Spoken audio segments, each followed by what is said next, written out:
About 3 days from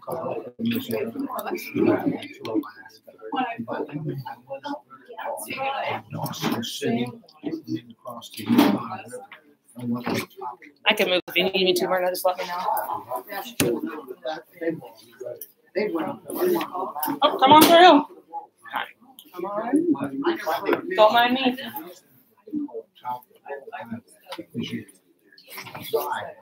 Found the coat rack. First one to find it. Yeah. Thank you. Wow.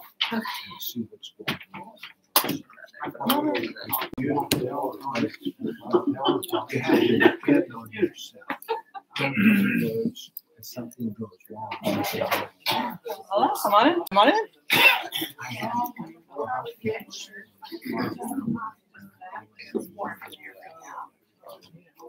I guess I could. Go for it. Let me know if you have any questions. Welcome to our building. Have you been here before? Yeah. All right. I don't know very many people. I haven't been back in the back room, Okay. but out front. Out front. Another escape route. That's what I call it. I used to have a pharmacy here. Okay. Here across the street. I don't know if you Yes. remember that at all. Yes, I do. Steve Schwartz. Steve Schwartz. Yep. I was really little. Yep. My mom and dad are Willis and Laura. I had a bicycle in West Point. Okay. And then, We opened this one over here. we went there for years. Yeah. Yep. Willis and Laura Crable are my parents. So. And then we sold out. Both of us went to work at Ivy, right. Steve went to work over at Walgreens across the street. Yep. Now he's down in Florida. Ah, I thought that they moved somewhere Moved warm. down there with Walgreens. And, I can't say for sure, but I think he's retired as well. I retired last fall. Okay. I was working at Shopco. They closed the store. Right. So I was 70 years old. So it's time to quit. Time to retire. Time to call it a day. Yep. No, yeah. My dad used to own the white store, Crable Electronics. So right next to that used to be my dad's store. So, yep. So now I'm library board president. So that's my title now. So, yep. So we're here. We'll see. Or no, what else do you need to help with? Anything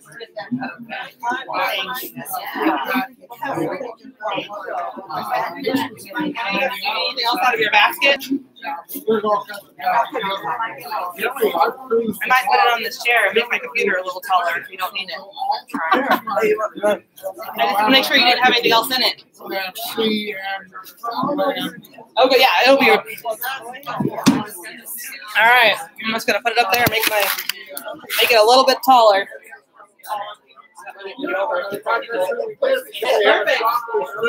It's like you knew I would need it.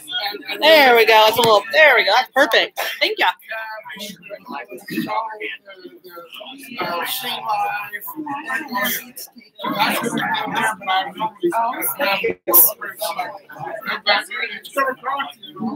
Yeah, some of their feet.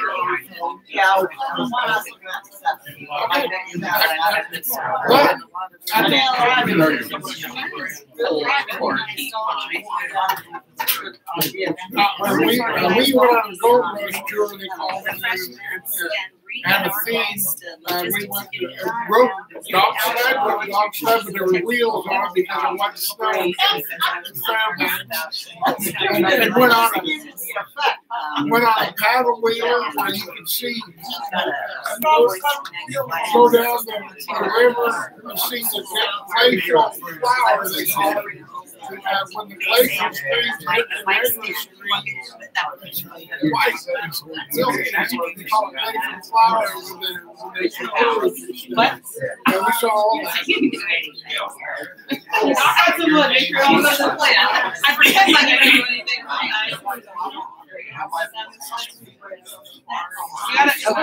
We got it. This one's going right now. I'm gonna pull it up on Facebook. Okay. So I just can't see it now. Okay. We're gonna go with that. We're gonna go with that. I know. I have red meat.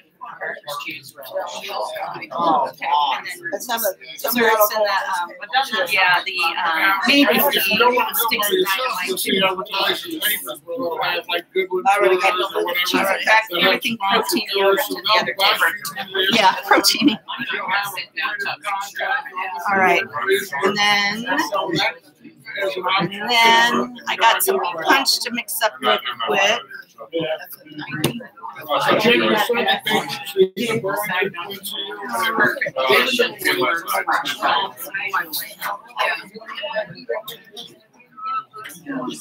Just hard to hear.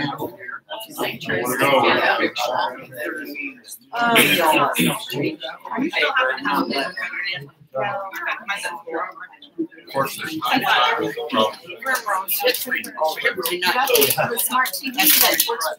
That's something different. That's right. Like It's justify the multiple thousands of dollars to take family lessons. Sometimes they do like video camera. And you could live stream this. But Facebook has an app for it.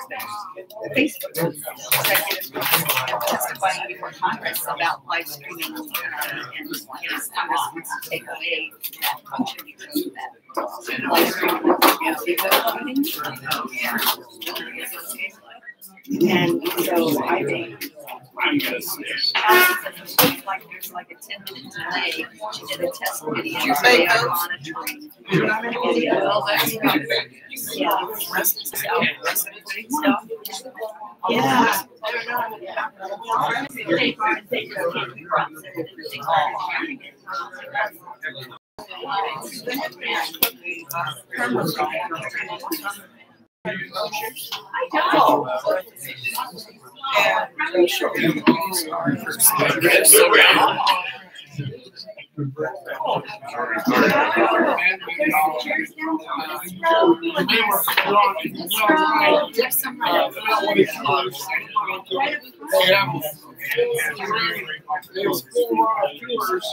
Yeah, they have a trip planned and you just guess the money.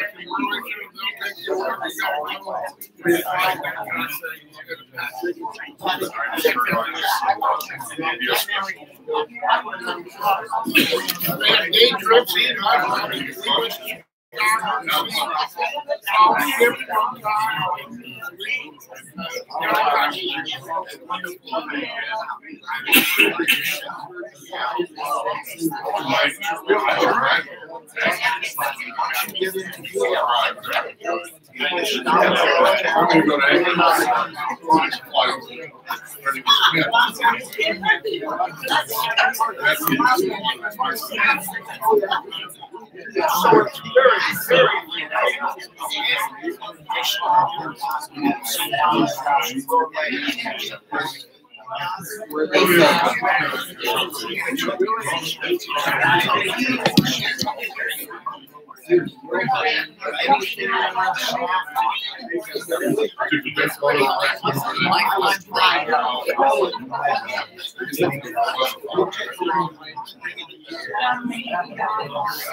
I can see you driving.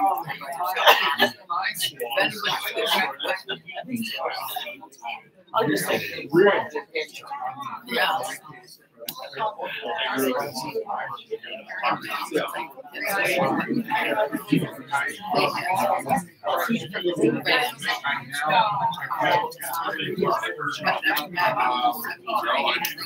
Sorry about watching the PBS special. See, I mean, you miss your chance. I keep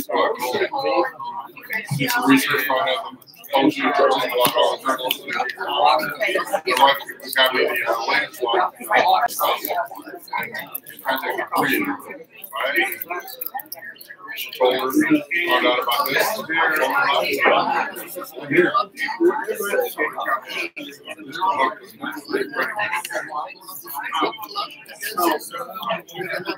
Okay.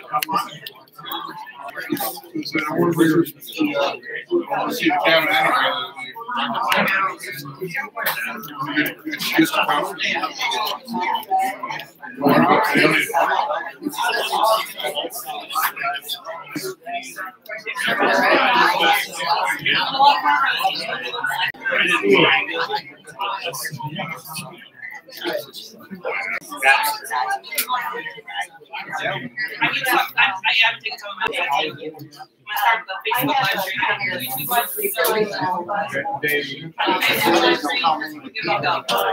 I'm trying.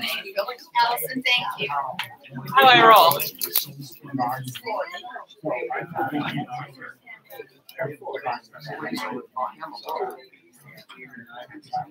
We got a book.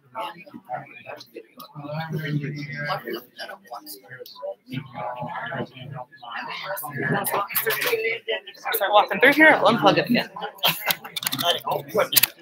Just the way the logistics work. Gotta be there.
It's not where it should be.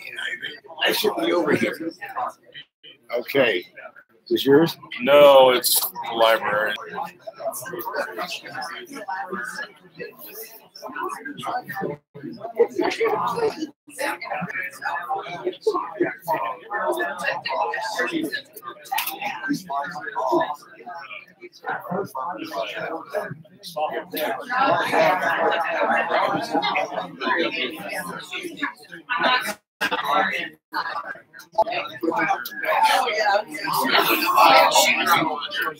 Rotating. I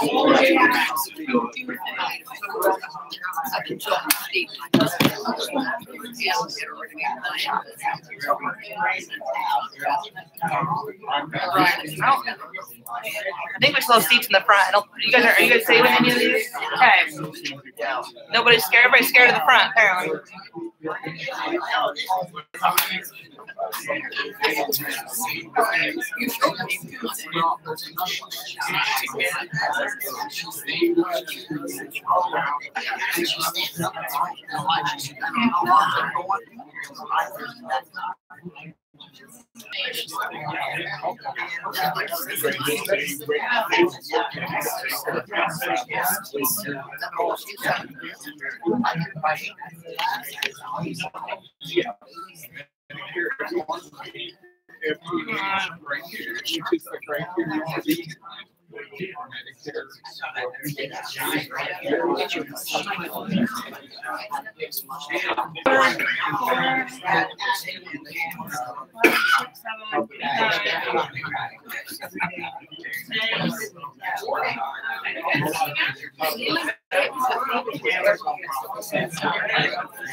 We got 2 chairs left.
It's just around 11 o'clock, and we're going to invite our speaker in, and I'm going to give a brief introduction. Oh, okay. And Bree's going to give a brief introduction, and good morning, everybody. Good morning. Thank you for coming, first of all. This is wonderful. This is a little amplifier. No. Oh, we have people from all over Ohio, Minnesota, Michigan, Colorado, Kansas, Wisconsin. So that's pretty awesome. So thank you for coming.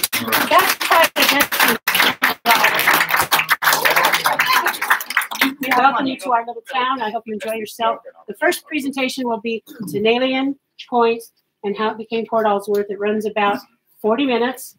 Please ask questions if you want. We'll take a brief break. You can come get some munchies, and then we'll start again probably around noon. He has a second converse, ask questions, and 1:30 we'll start the book signing. Okay, so may I please present our guest, Mr. John Branson.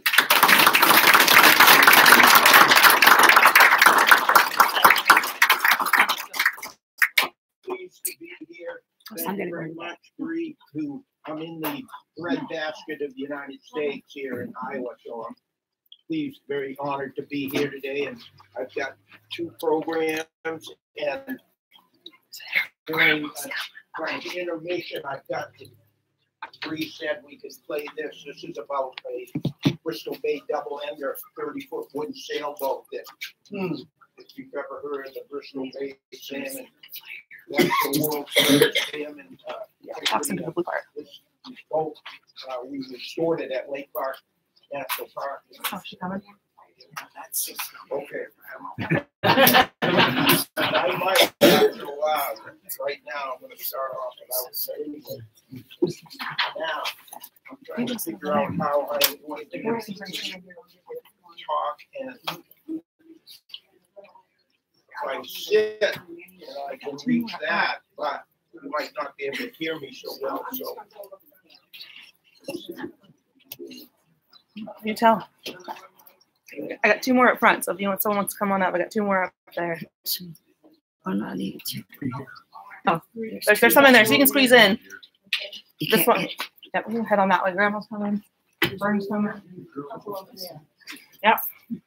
So yep, you on. There's 3 up there. Yep. Yep. Grandma's coming on in here.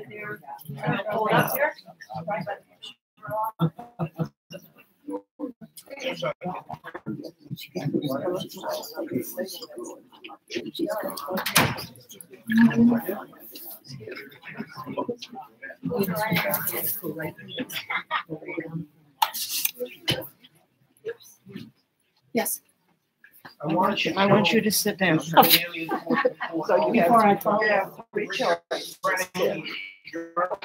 This little, it was started out in the mid-40s as Dave and Mary Allsworth's homestead, and it's now more into about 238 people. And what I hear, I'm not sure this is true, but it's supposed to be the only rural village in Alaska that's growing. I don't know if this is true, but this is the word on the street. So, but anyway, you're going to get a history of that.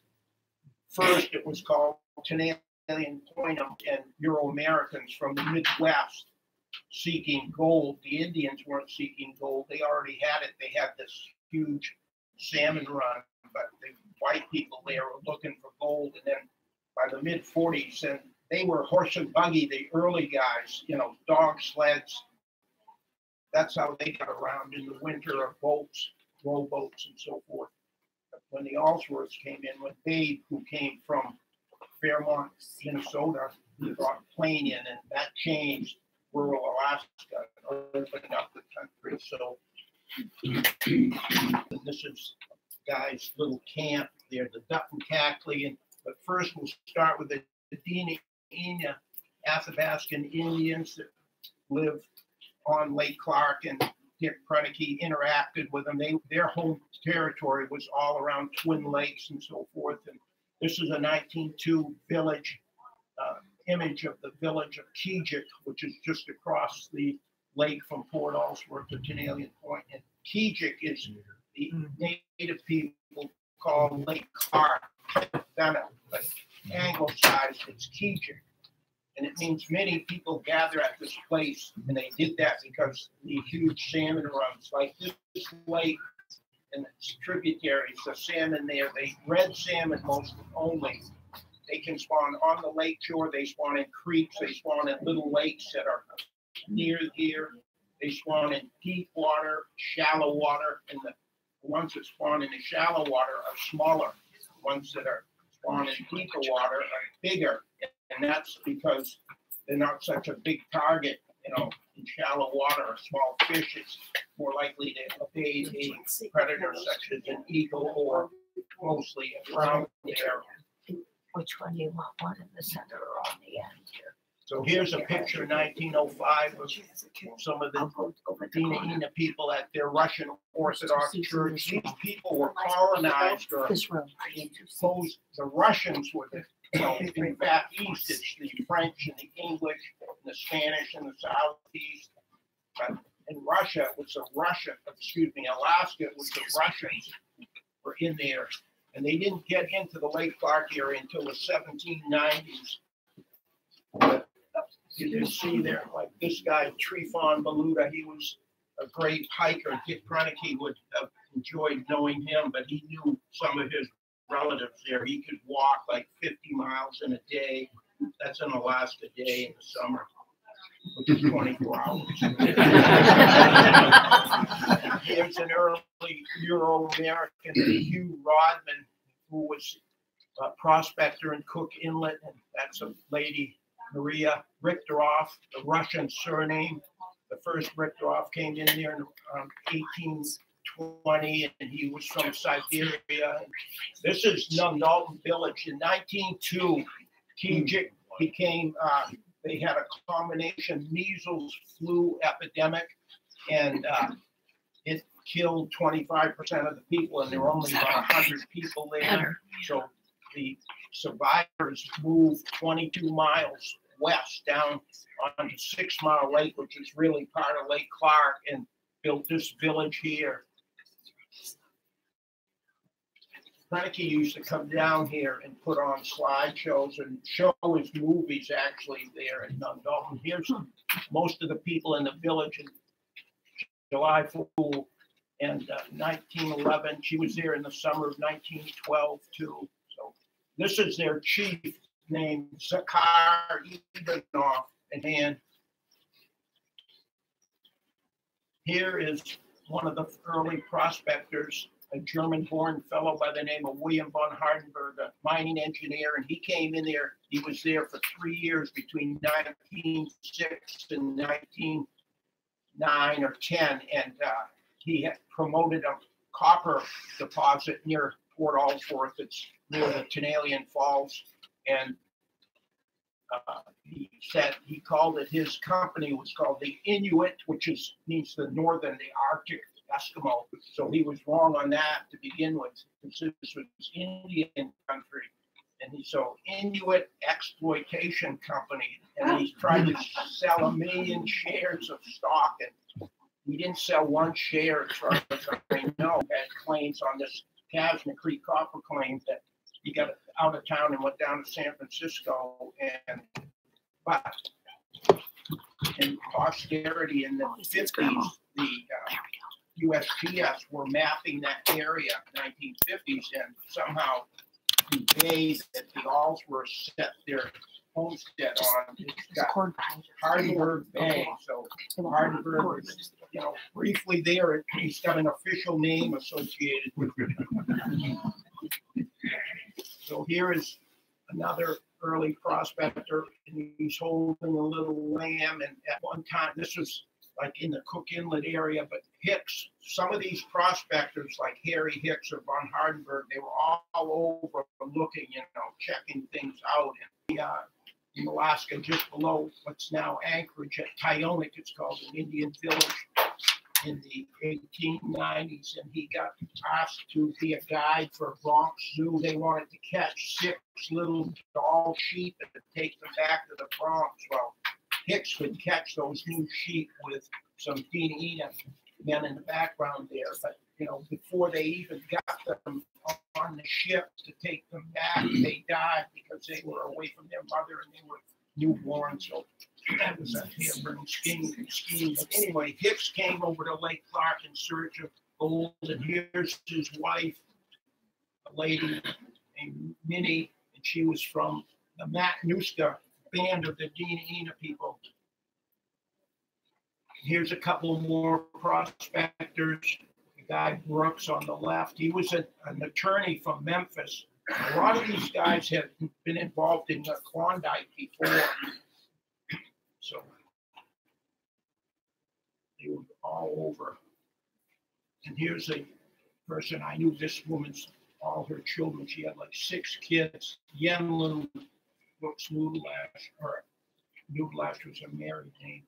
Severson ultimately, and Brooks was that attorney. She married him, but they would marry these guys. They might be 45, 50 years old. They'd marry like 10, 12-year-old girls, Dina. It was the way they did things at that era.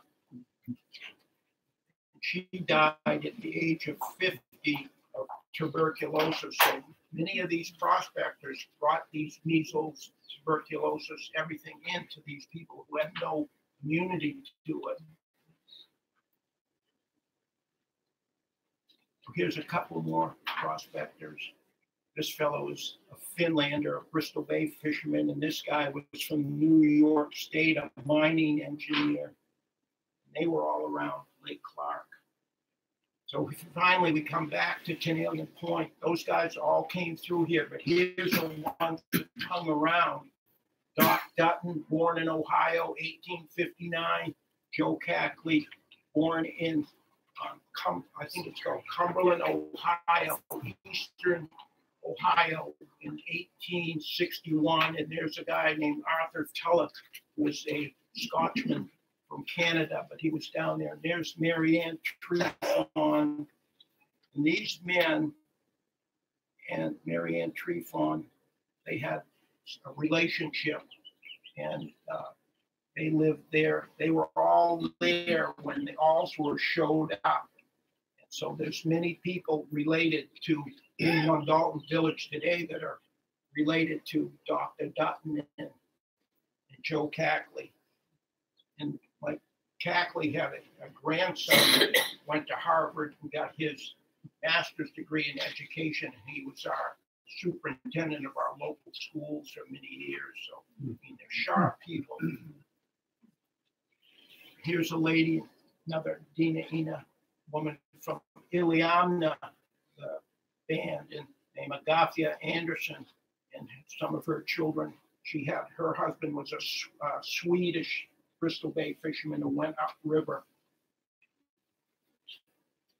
And they lived at Tenalian Point. There's her husband, Pete Anderson, and some of the children.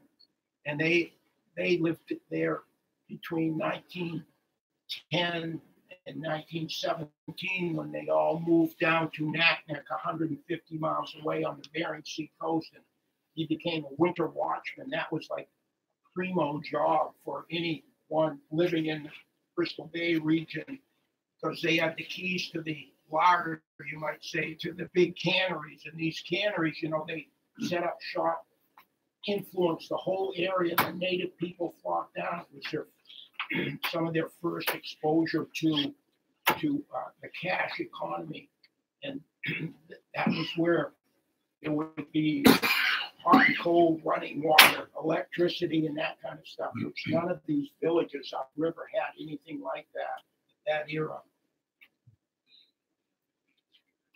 We have another slide here. And Trefon's house, her husband Trefon Valuta, he got TB and just slowly declined. And she had a lot of children and grandchildren she raised. And this is right near where the Tenalian River comes down. And see these, that's a plank skiff. They didn't have any sawmills. Like in this era, back here, I bet you had powered sawmills. That up there, they were doing that whip sawing, pit sawing, you know. Right into the 30s, people were pit sawing around Lake Clark. Dogs, wall tents, those are when people went camping. You could put those in the sled, dog sled, you know, in a little sheet metal stove. You'd be 45 below zero outside, snug. There's a bug and a rug, you know, in one of those things with your stove going.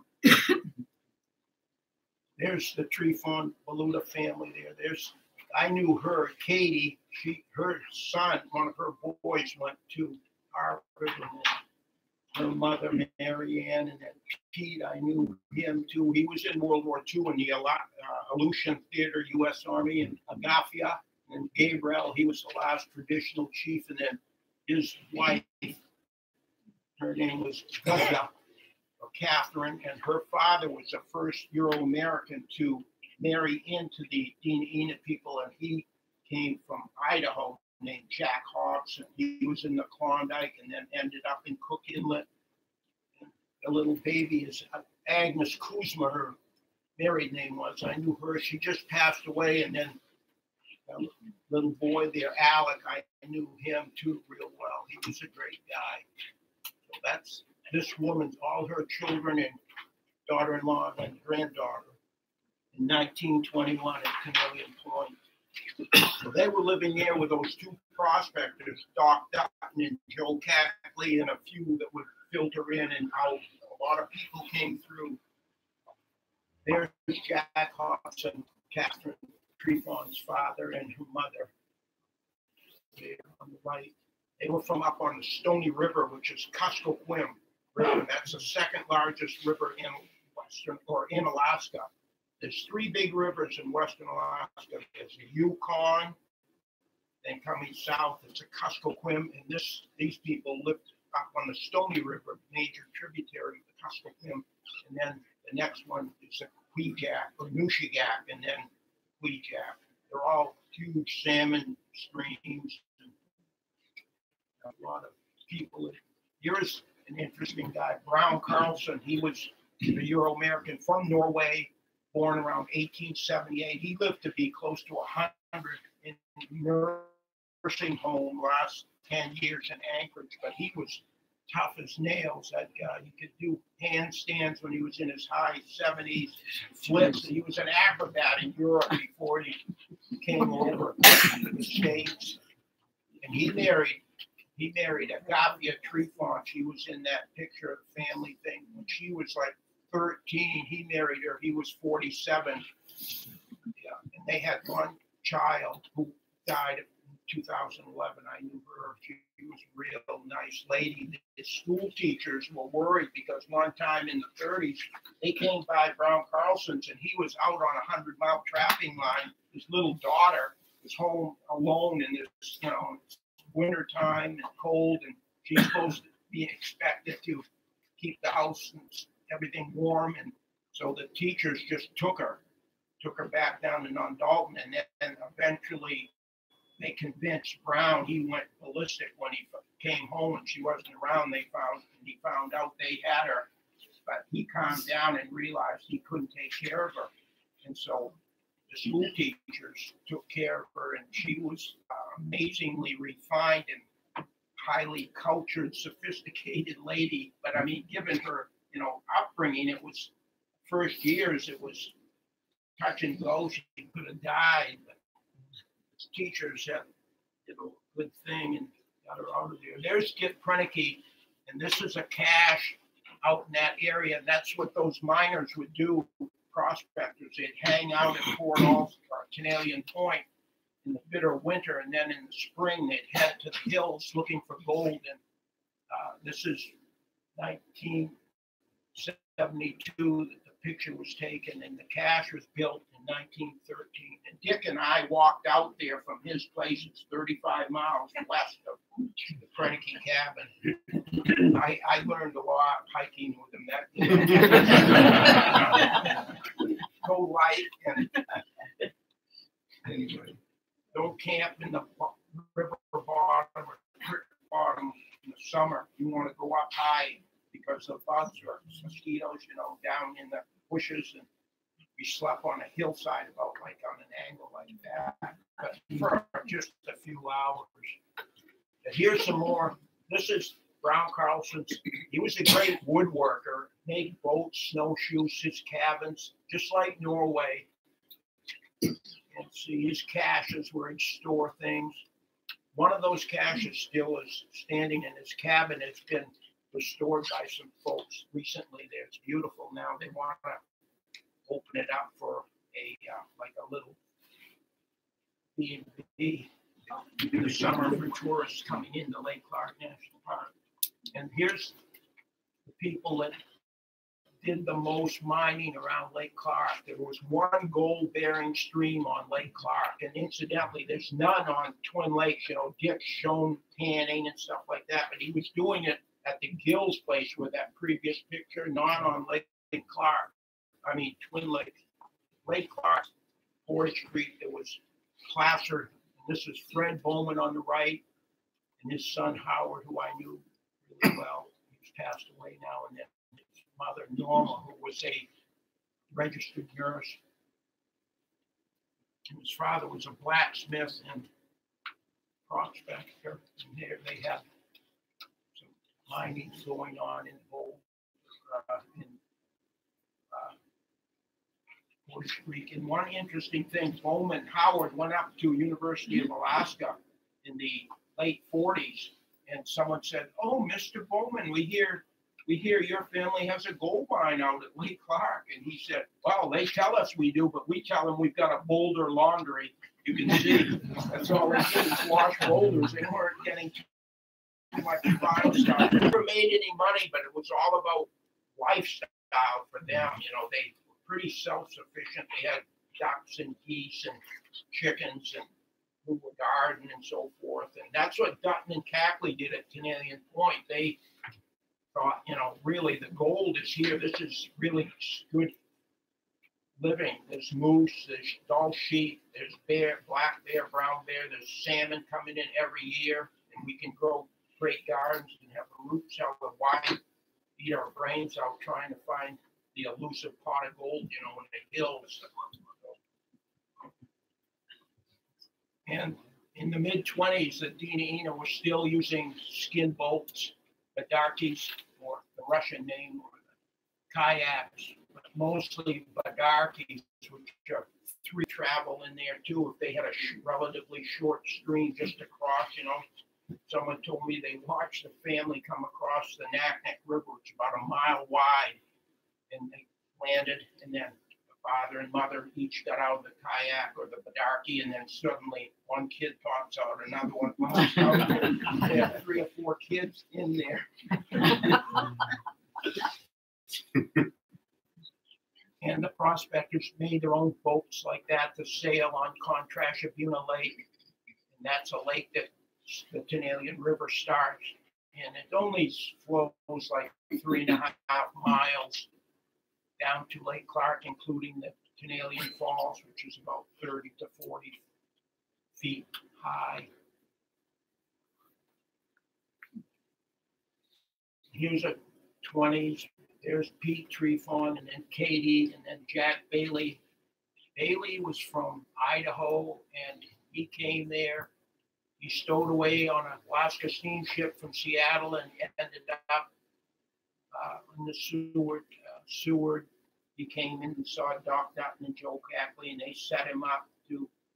Everyone was very hospitable. You know, you don't have many visitors in a place like that, so they took good care of the greenhorn Jack Bailey, and this is 1925 or so, and he learned his ropes. They put him up in a cabin up the lake and so forth. So he took a bunch of nice pictures there around Donnellson in the 20s, and also had wrote stories about Doc and Joe and so forth, and other people. There's Pete and Katie growing up a little more at Donnellson Point, and I understand Pete Trefon, he just learned how to play guitar through listening on the radio, because they'd have these little wind chargers. I think Zenith might have been the manufacturer, very popular in the mid-30s there in Western Alaska. So they ran a little bit of lights, and you could have a radio, and the first radio station coming out of Anchorage, I think, was in the late 20s, KFQD. It's still going up there. And Katie learned how to play the accordion. So this is the first plane to come into the country. And this is a Travel Air and Russell Merrill. If any of you have been to Merrill Field there in Anchorage, that's about the largest commercial small airport in the country. I mean, it's so busy there.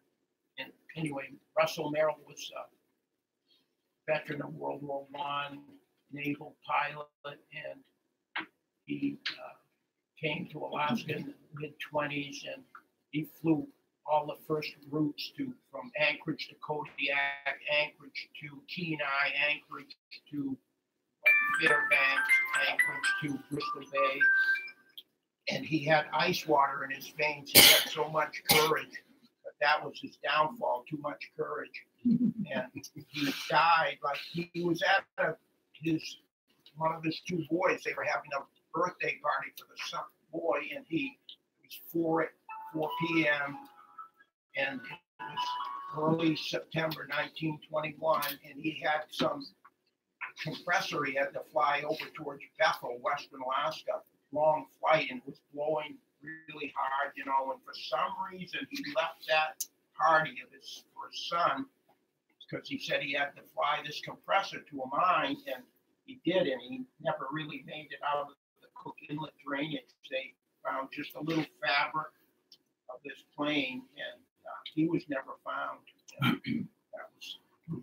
But he did discover Narrow Pass. That's a very big pass through the Alaska Range, just into the Kuskokwim.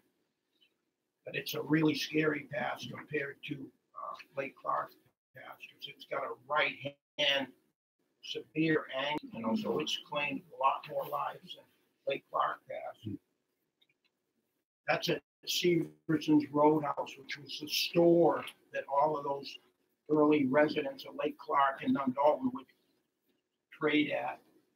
And here's the next pilot, and this man came into Canadian Point the first time in 1930. Matt Nieminen, he was born in Minnesota. His parents were from Norway, and he has a daughter. His last daughter is living in Eugene, Oregon. I know her. I'm going to go see her this fall, and she came and spent a couple of days at Port Allsworth with her husband last year. You know, first time she'd ever been there. She was so thrilled to come see, you know, where her father had made the first flight. He was much more cautious than Russell Merrill that evening. And there's a painting. I had a friend. She's real elderly. Doesn't no longer. Howard Bowman's wife. She lives. Tish Bowman. I asked her to paint a painting of Matt Nieminen with his walkout 10 at Tenalian Point. There's Joe Cackley and Doc Dutton, and then the three youngest Trefon children, Alec, Pete, and Katie there with Dutton and Cackley's first house. So this would be about 12 years before the Allsworths came. So there were planes all during the 30s, but when Babe came there in 1942, living across Lake Clark from Tenalian Point, that's when, you know, you had a resident pilot, and he was one of the first people to have an ability to make a cash income.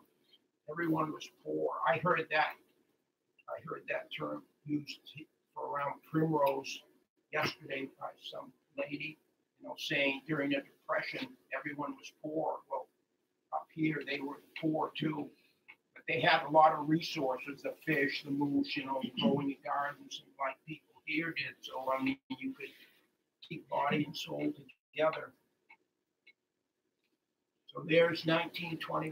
There's Doc Dutton, and this is A.J. McNabb. He first documented tourists to come in. He was in World War. He was a big game hunter who came in there. And there is Floyd Dennison's in Anchorage telling them what the estimated weather was. Like kids, you could walk out on a little Tenalian Point and look up Lake Clark to the east. You could see the entrance to Lake Clark Pass, which was pivotal in flying through the Alaska Range from Cook Inlet side, Anchorage side, out there to western Alaska, and he would radio in the weather.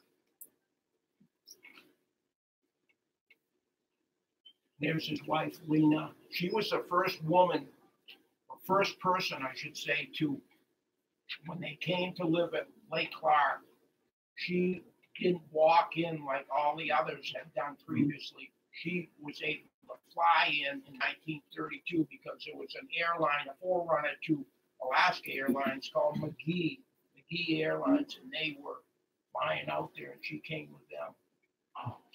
And there's your daughter Laverne, who lives up in Palmer area, and Shirley lives in Hawaii, and Howard, or her father Floyd, helped her mother along with Mary Ann Trefon deliver this little girl.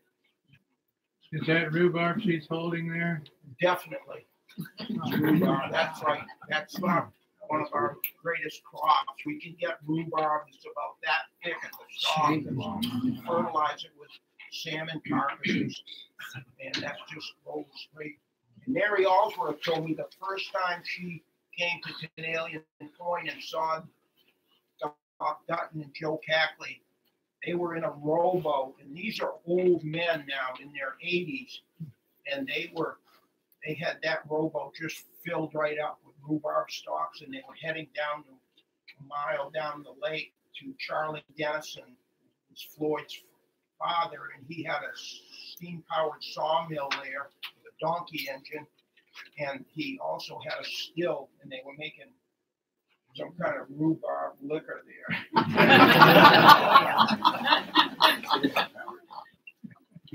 So there's Floyd Dennison's place. It's right next to Doc and Joe's, and you see the huge wood pile, and he was known as a really good boat builder.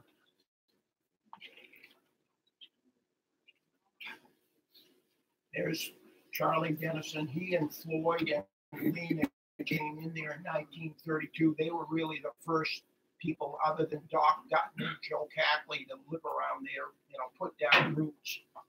He's out there prospecting in the snow. They probably trapped a little bit too, traveling around with dogs. And there's Charlie with his steam powered.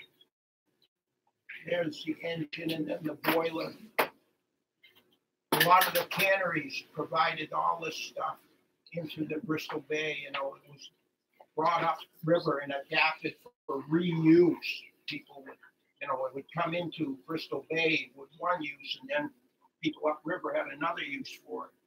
That might run a crane down there on a cannery dock or something.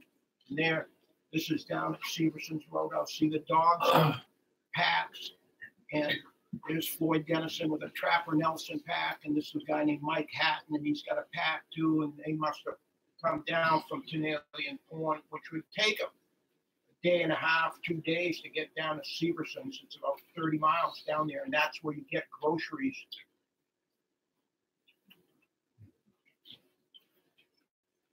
There's Hant Severson on the right. He was born in Wilmer.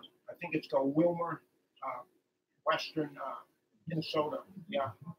His parents were from Norway. And Tina Ina found him prospecting. He didn't even have a pair of shoes. He was that desperate.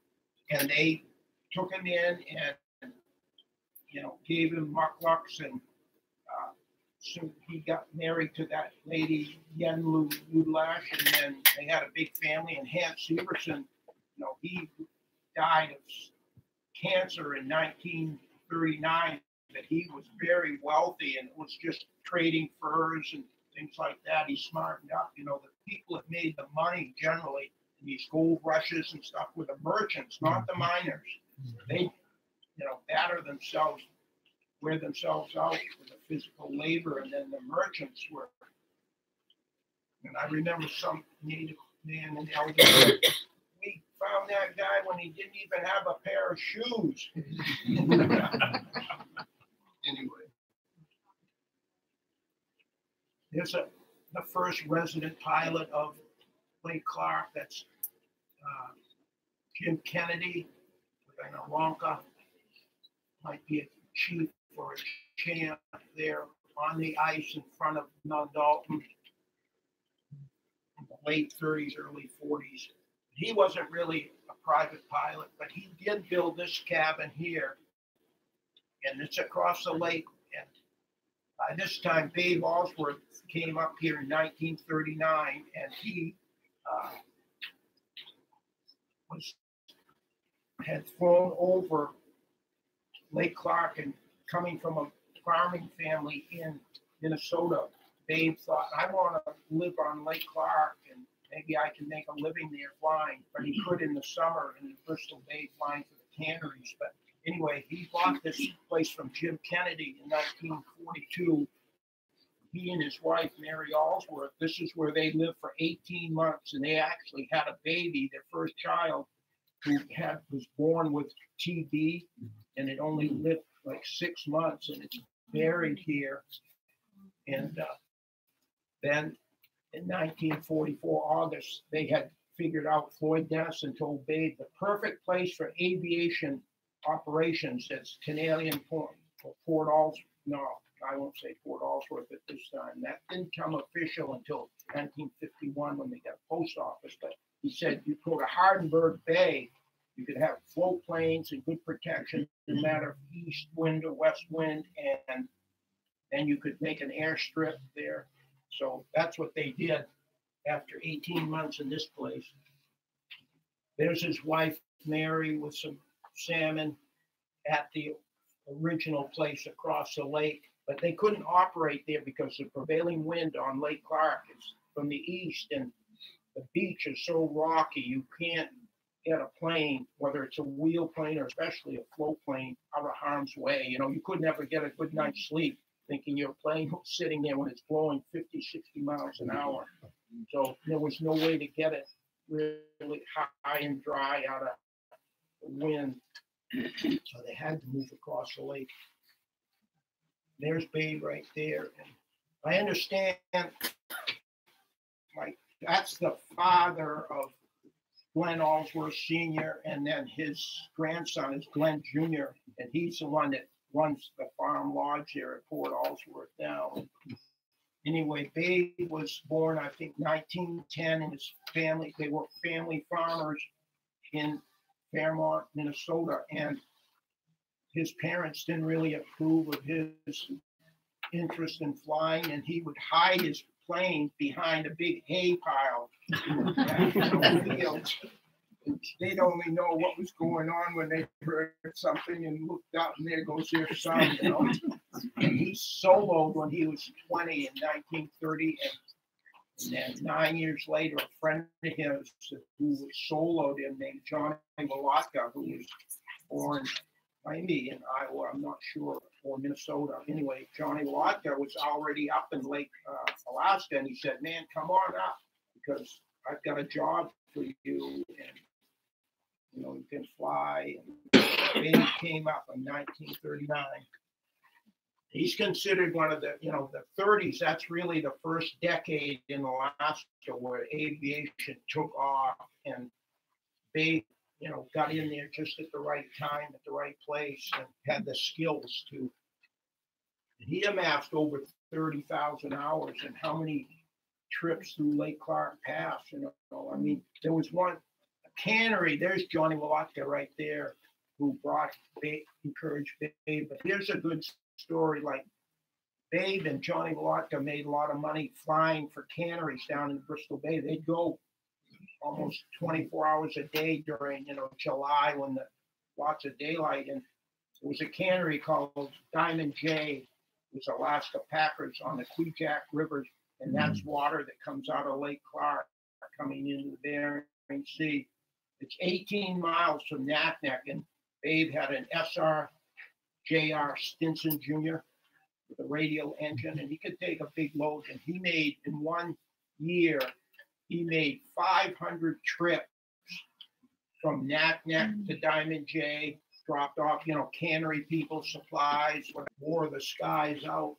And then, so this is what Port Allsworth looked like originally. Their house wasn't even up, but they had goats, and they had, to get a homestead, he had to like get certain number of acres in cultivation. So he raised oats, and then he had wildlife, not wildlife, but stock. He had a few horses, and he had goats, and he had ducks and chickens and geese.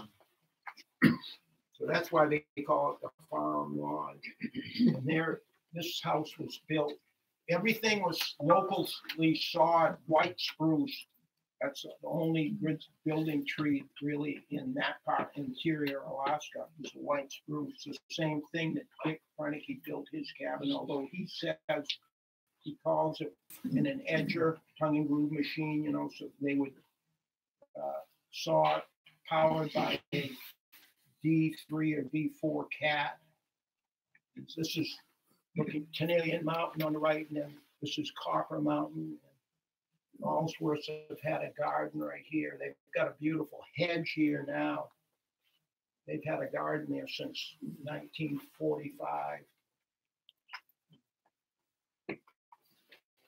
There's Babe and Mary. My father was a German-born Bristol Bay fisherman. He came over maybe 1900 to San Francisco and hired on with Alaska Packers and came up on a sailing ship to Michigan Point that's like 140 miles south of Naknek on the Bering Sea side of the Alaska Peninsula, where he was winter watchman, and he married a Yupik woman from a village on the Nushagak, and that's, they have several children, and Mary was born, I think, 1924 there at Pilot Point, it's called.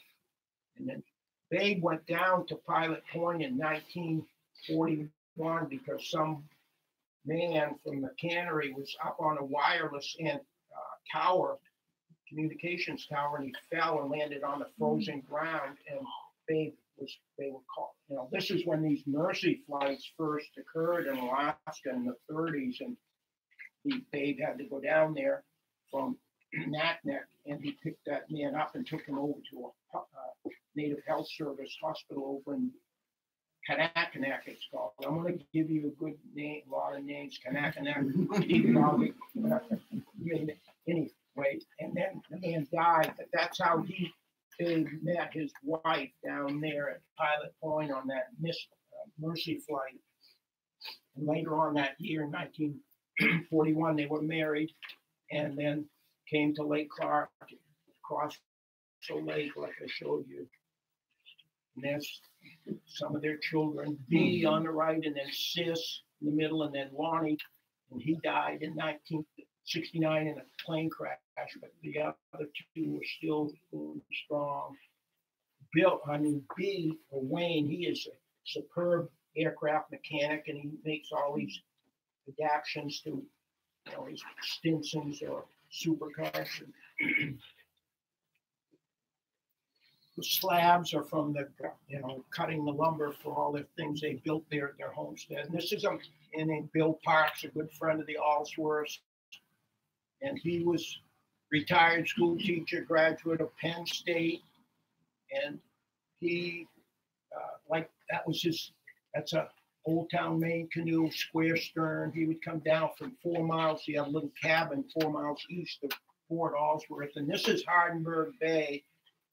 And then that man on the float is Mike Vandergriff. He was a mechanical genius from Minnesota, Babe's mechanic, and there wasn't anything he couldn't do as far as mechanics went. He got a Montgomery Ward garden tractor in the 50s with just rubber tires, and then from barrel metal, like 55-gallon drums, he made over 1,200 individual pieces, and then I don't know what the term, not bolting, but riveting them together to make a track. And so he had a little track machine that he made all by himself. I mean, it was incredible. And an interesting little vignette about Bill Parks. Babe told me he was a big man. Middle of the night, if he woke up, he couldn't sleep, and he had a craving for an apple pie. And he happened to have apples, so he'd wake up, he'd make, peel the apples and make the crust and bake the pie. Then he would, when the pie cooled down a little bit, he would eat the pie, and then he would go back to sleep. The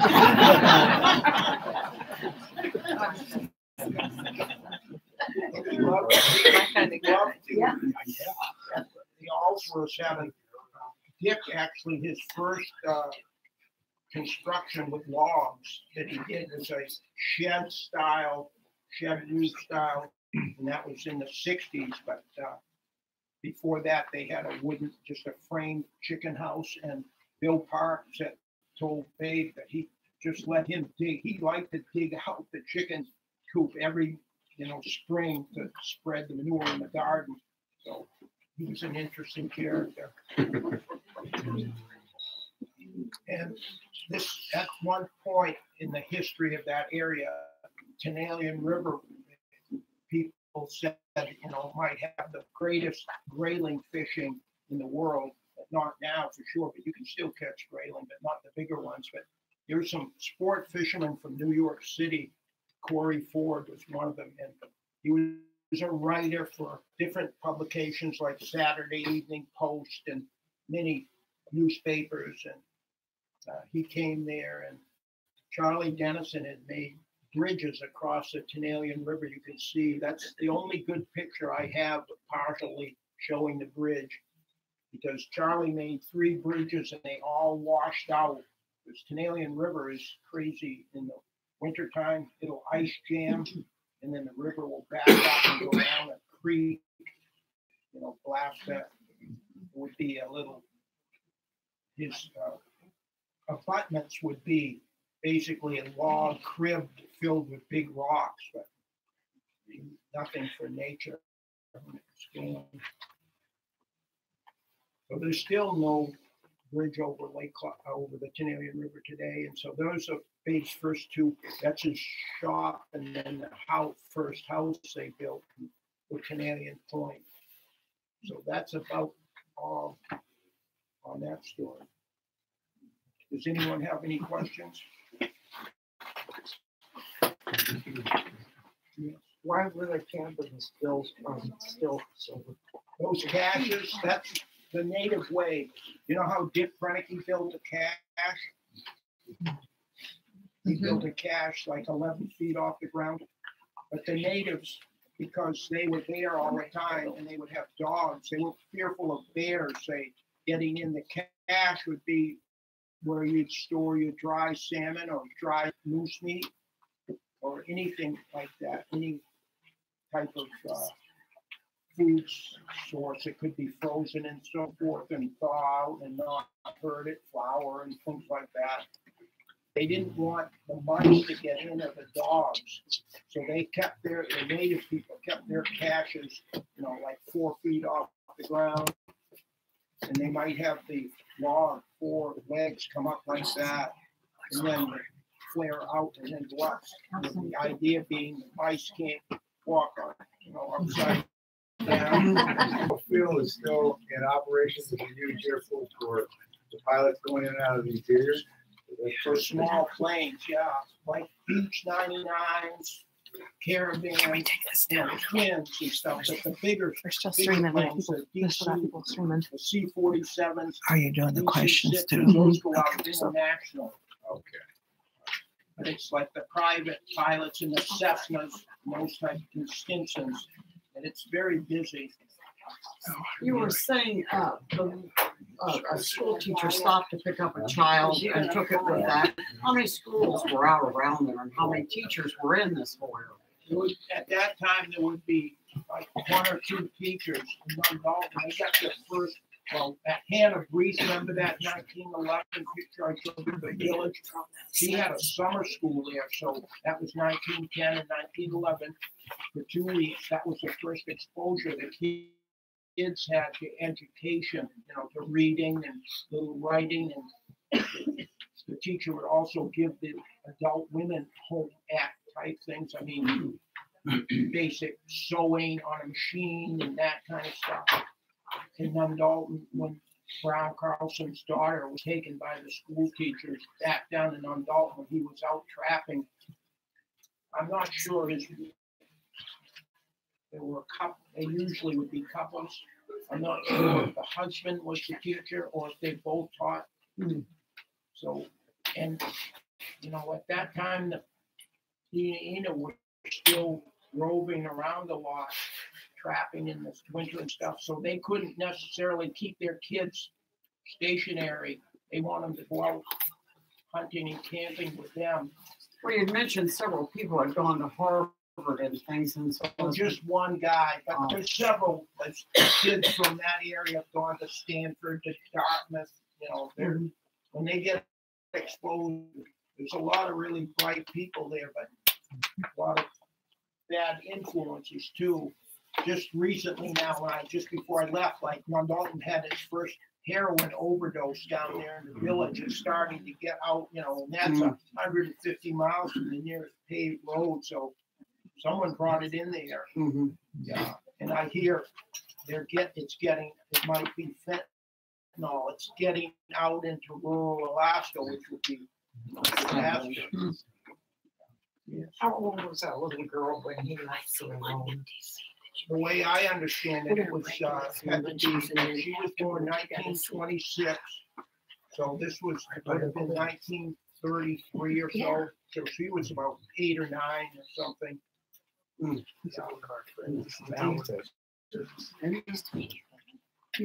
Brown, he was a character. He wasn't much of a parent. All sort of boys were the time. Dick talks about he named a couple bears after them 2 boys. Oh, Sig and Leon. Yep. Yeah. So when the one boy died in the plane crash, he must have been that old. Sig that plane crash occurred in 1982, and Sig was born in 1965. Okay. And those, when I showed you the three Allsworth kids, you know, Lonnie, Sis, and B, or Wayne. Lonnie is the father of Sig and Leon. And Lonnie died in 69, and then his son Sig died in 82. And Leon flew for us and he's mentioned a lot in Dick's journals. Leon. Yeah. And one time I went up there too. Sig and Leon were camped out there. They had their little tent right near Dick's cabin, you know, and they would come in. And did you ever Dick said he was out working around, and Sig and Leon were in the cabin, you know, and he'd hear the bean pod. They'd take the cover off, you know, and take a sample and he'd hear it going on repeatedly. Yeah. And so Dick would tell Sig and Leon, you know, when we climb in a steep mountain, he said, you know, do the switchback, zigzag, you know. And so as soon as they heard that, right straight up, they minded it pretty well. They didn't have a lot of parental guidance, you know, so they you know, Leon's turned out really well. He worked in the Park Service over 20 years as a ranger pilot. No one knew the country, you know, better than that. Yeah. Any other questions? Is the economy of Port Allsworth now basically supportive of the tourist industry that goes into the national park?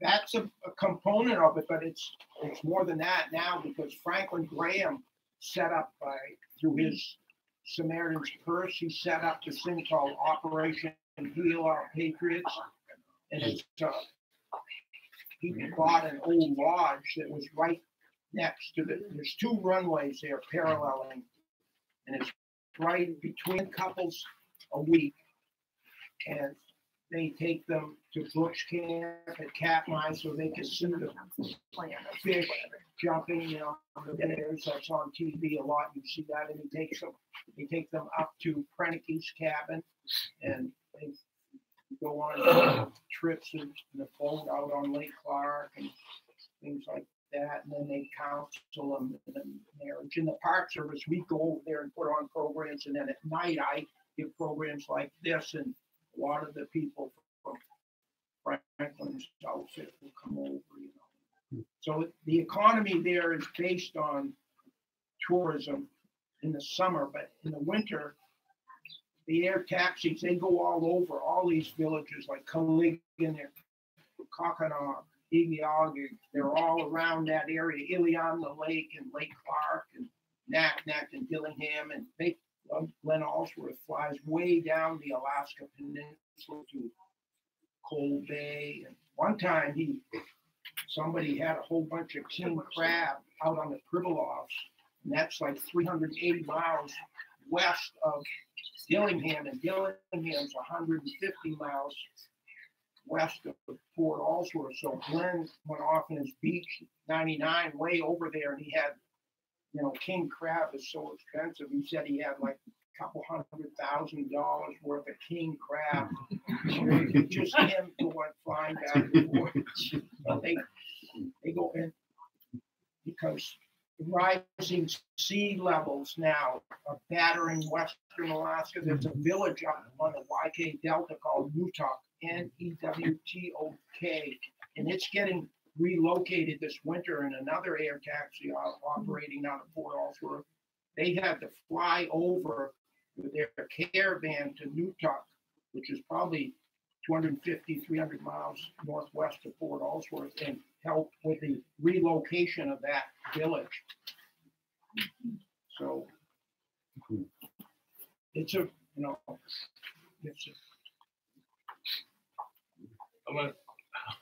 I'll ask another question. How many rooms are available? How many lodges are there? Right now at Port Allsworth, there's a B&B. There's a campground. The Park Service doesn't have any official campgrounds, but there's a private campground there. And then the Allsworths have the Farm Lodge. And I don't know how many people they can put up, but I would estimate 30 or more there. Yes. Since you're from that area, do you think those cruise ships that come up there are endangered by the icebergs that are floating around? This cruise ships, to my way of knowledge, is, they're not endangered by icebergs because this winter we had the least amount of ice in the Bering Sea and the Arctic Ocean, the thinnest it's been in, recorded history. So the cruise ships mainly are in southeastern Alaska and then Prince William Sound, Cook Inlet, and the Aleutian Islands, and they're well away, from icebergs, unless there's some, like Antarctica, you could get a bigger one, but that's not going to come up, that would affect the southern hemisphere. You guys ready for munchies? Okay. Everybody get up and take a stretch.